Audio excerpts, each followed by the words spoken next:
Hey there, this is Wake Angel 2001, and it's time for another Sonic Boom vlog. Yeah, I really should have, I have a lot of pictures and videos and customs to share, well, one custom, but the thing is that, well, you know, Comic-Con was this weekend. It takes me a few days to recover from that, not as young as I used to be. Oh, completely unrelated non sequitur, check this out. This is the vacuum bot from the grocery gang. He's the bad guy that cleans up all the dirty things. When I saw him in the store, I'm like, huh, that thing looks so familiar. I feel like I can make him into something from Sonic. But, like, I couldn't figure out what I could make from Sonic. I mean, my first impulse was to hard-boiled heavies, at least one of them. But, like, the overall frame is there. Oh, by the way, the vacuum cleaner tubes are removable. That's kind of cool. Then I realized, like, wait a second, doesn't this thing have the perfect shape to be... And I looked it up, and, remember this? Yeah. The Miton thing that I bought? This is the perfect thing to make the bolts out of. All I gotta do is, change that head to look more like Greninja's, do some slight alterations, so, yeah. Gonna make that into bolts. I mean... Not immediately. I have a lot of customs to do, and my personal projects for the coming couple of months are going to be different. But yeah, eventually we're going to see a little bolts figure here. Alright, so let's talk about the episode itself, shall we? This was Lair on Lockdown. That would be, which episode number is this? Episode 46 of Season 2. The episode begins with a dun-dun-dun as Dr. Eggman sits at his computer and dramatically opines of his pursuit of true evil. And he's come up with his his online ticket ordering service. Yeah, online ticket ordering services can be bullcrap, I know. So Sonic and his friends come busting into his lair, confronting him about all the ridiculous fees and surcharges that his site added. And Dr. Eggman indicates that although the fees can be considered exorbitant, technically speaking, they are not illegal. That's the worst form of evil is when you're doing bad things that aren't violating crimes, that aren't violating laws, like. Yeah, things that are bad, but you can't be prosecuted for, that's the worst kind of evil. That's what I'm trying to get at here. That's why he said that this was the evilest evil he could think of. So, there's a brief fight as they try to get Eggman to take back his fees when, for Koala Palooza, I figure I should just say what they were trying to get to. When Eggman throws like a Batarang thing at Sonic, and he manages to deflect it, and it hits the console, triggering room sorting. These vacuum tubes come down from the ceiling and pull everybody up into them. Let's see. I wrote down the partnering so I wouldn't stumble on it. Tails and Amy get sucked up together. Sticks get sucked up with Orbot. Eggman and Knuckles get sucked up, and Sonic manages to grab onto the chair with Orbot hanging onto his feet, and he's able to reach down to the console and keep on mashing buttons until the tube stops pulling him. So ultimately, Sonic and Orbot are stuck in the break room. Tails and Amy end up in the basement. Sticks and Orbot, it looks like they end up in the living room. You know, like there's a couch there. I think that's the living room set, or like the foyer or whatever it is. While Eggman and Knuckles end up in the storage room where all of Eggman's rejected schemes and stuff are. Alright, so the lair also goes on lockdown, and force fields go over all the doors so they can't get out. The lockdown's going to last 48 hours, so Sonic figures he'd just sit back and wait it out.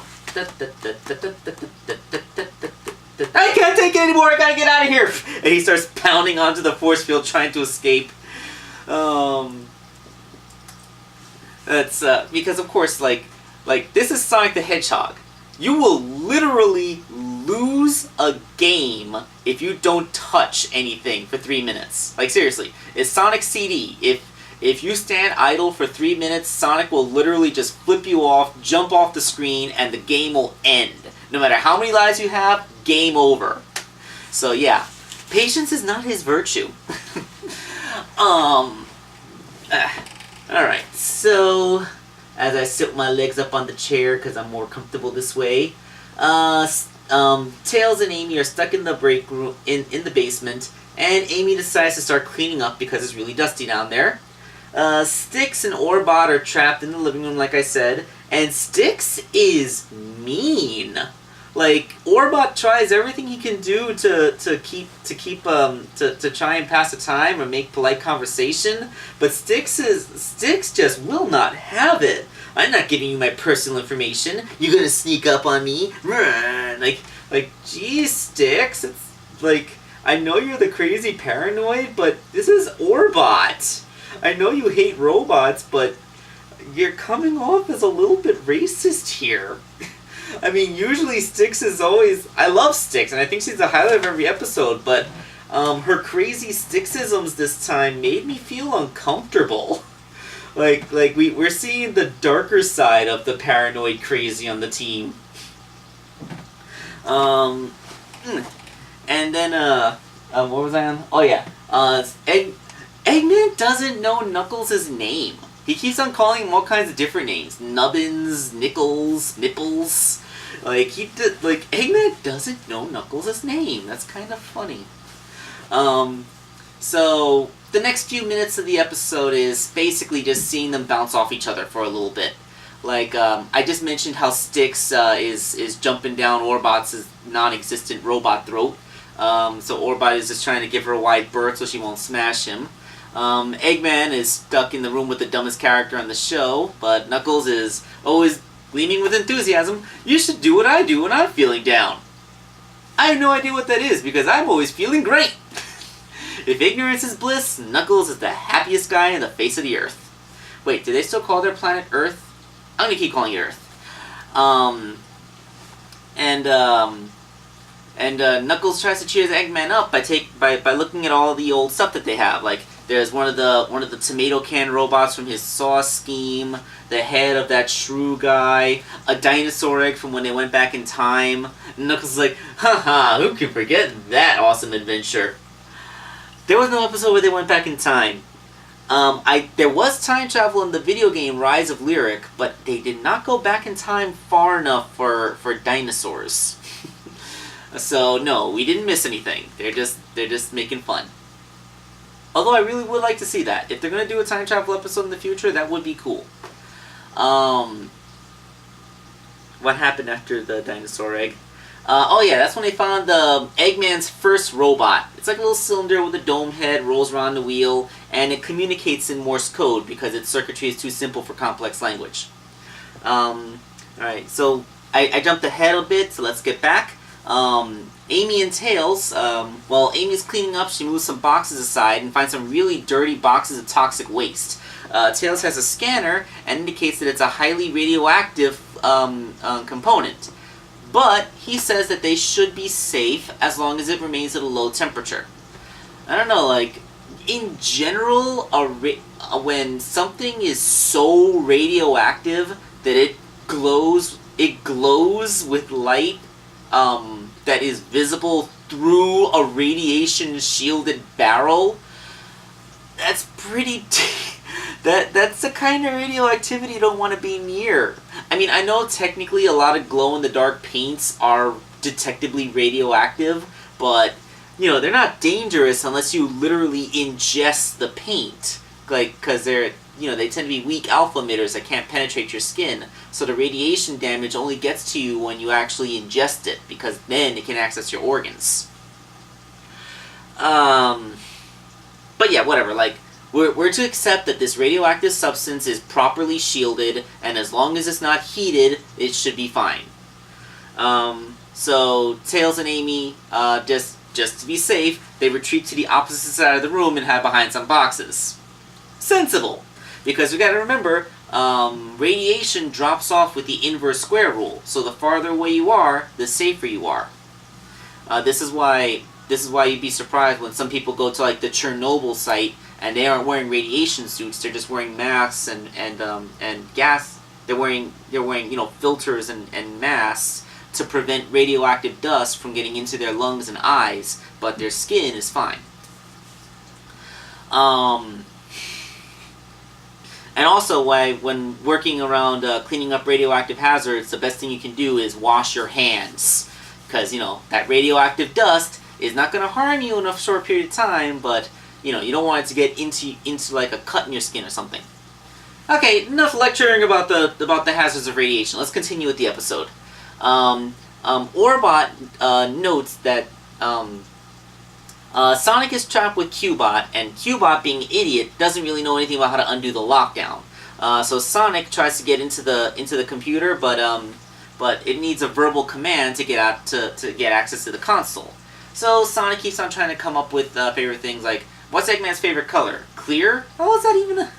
like Eggman's favorite musical theater, all right, we're going about this too long.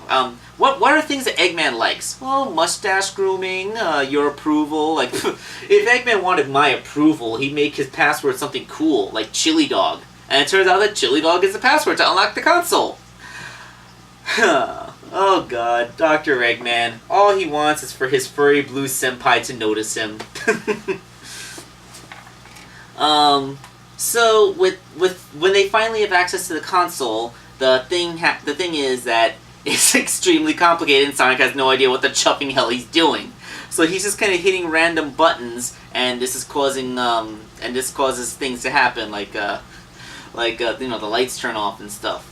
When the lights turn off in the living room, Styx again jumps down Orbot's throat when he tries to light her up. He's like, I'll provide some light. So he lights up his eye beam. He's like, stop staring at me with your eye beams.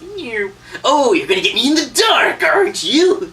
So he turns the lights back on, but doesn't look directly at Styx, which I guess is a decent compromise.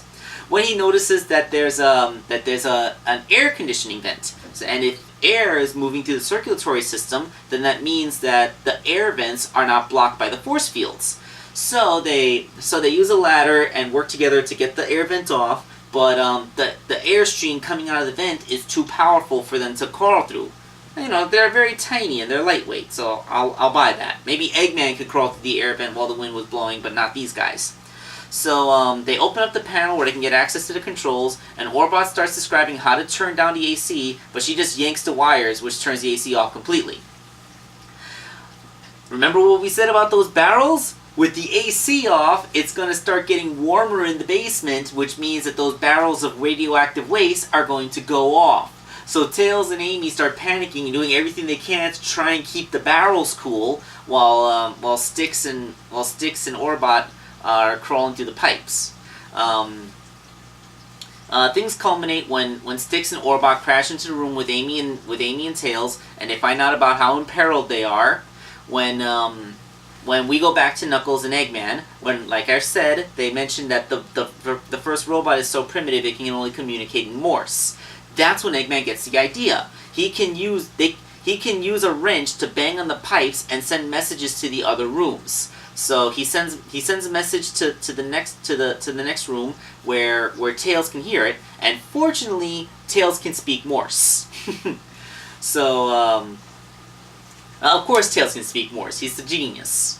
So also Orbot can speak Morse. So this is important.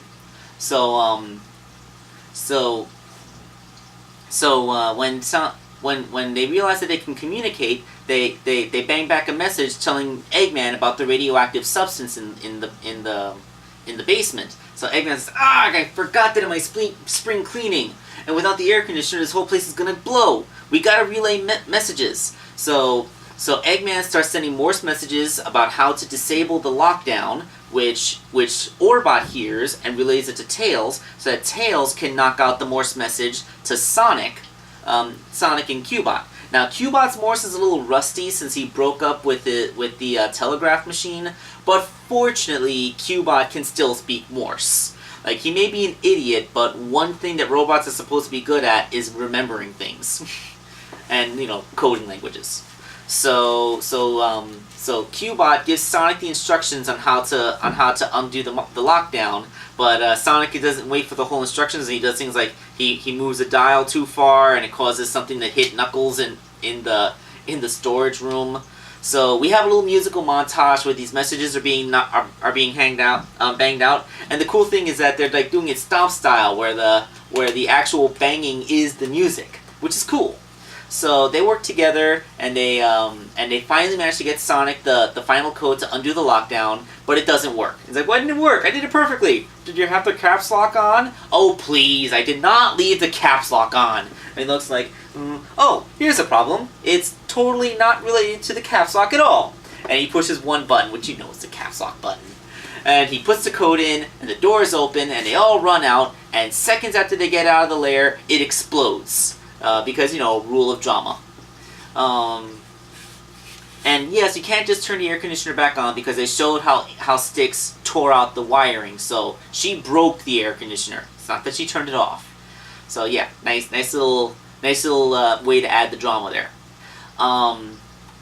So Eggman's a little bit depressed is a little bit depressed about his lair being destroyed, but Knuckles shows him that he saved his first robot for him. And Eggman is so grateful that he saved this sentimental little thing that he asked if there's anything he could do. It's like, you could waive the fees for the tickets to Koala Palooza. And Eggman's like, how about I give you a 4% discount on your next purchase, not to be combined with other offers. To which the little R2-D2 looking robot rolls its little eye. And that's the episode. I kind of like this. We get to see characters bounce off each other in a locked room scenario. We get to see Sonic's crazy overreaction to being confined. Styx's robot racism is back, but almost to an uncomfortable level this time. And, we get a nice little ticking clock and a unique little musical sequence. This is pretty good. A nice contained episode, as we should say. Alright, so that was it. Still nice and solid. This little character work. I know we're getting pretty close to the end of the season. The first season had 52 episodes, and we're at 46. That means there should be only 6 left, assuming that the season's going to be the same length. That's a little bit less than 2 months to go. Hopefully we get a 3rd season, because I kind of like this. And I know that just because the comic is being revived with IDW instead of Archie, I hope that doesn't affect Sega's other contracts, like they might decide to pull this with the return of Sonic Forces and Sonic Mania. Like hey, we can have the spin-off franchise still going on. That's why it's a spin-off. After all, the comic book coincided with the games for 24 years. We can like both. Okay? Alright, we'll see you next week.